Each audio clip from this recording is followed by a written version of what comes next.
Hello guys, welcome to Tutorly. So in today's video, I'm going to show you exactly how to give access to developer on Shopify, one commerce platform that helps you start, run, and grow a business.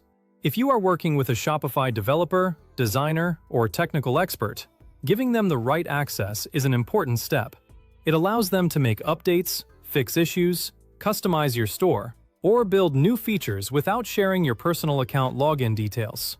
You can grab the link to this tool in the description below if you want to follow along. So with that, let's get started. Into your Shopify admin dashboard, click on Settings. The Settings area contains important store management options, including users, payments, checkout settings, and other account controls. Inside the Settings menu, find and select the Users option. The Users section is where you can manage who has access to your Shopify store. This is useful when you have team members, employees, agencies, or developers helping you manage your business. Next, look at the top right corner of the page. Click on the Add Users button to initiate the process. Before adding a developer, make sure you understand what level of access they need. Giving only the required permissions helps keep your store secure while allowing them to complete their work. Note that if you see a yellow warning banner stating you have reached your user limit, you cannot add more users with admin access on your current plan. Shopify limits the number of staff users depending on your subscription plan. If you reach this limit, you will need to change your plan or use another access method. To bypass this, you can click on Plan in the left menu to upgrade your Shopify subscription, or you can ask your developer to send a collaborator request instead.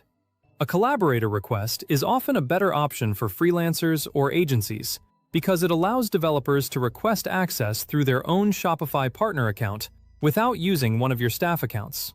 However, if you have available user slots, you will enter the email address of your developer in the provided field. Make sure you enter the correct email address, because Shopify will send the access invitation directly to this email. Scroll down to the bottom of the page to the Roles section, then click on the Assign button.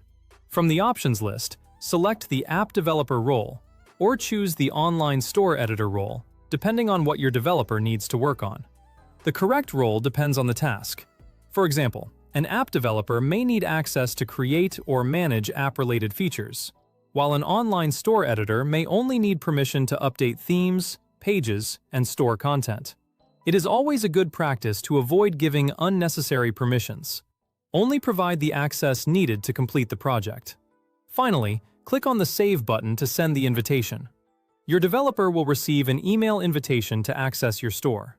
Once they accept the invitation, they will be able to log in with their own account and work on your Shopify store based on the permissions you provided. And that's it! You've successfully learned how to give access to developer on Shopify. Managing user access properly helps protect your store while making collaboration easier. Whether you are hiring a developer for a small update or a complete store redesign, using Shopify user permissions is the safest way to work together. Thanks for watching. If this video helped, be sure to give it a like and subscribe for more quick website guides.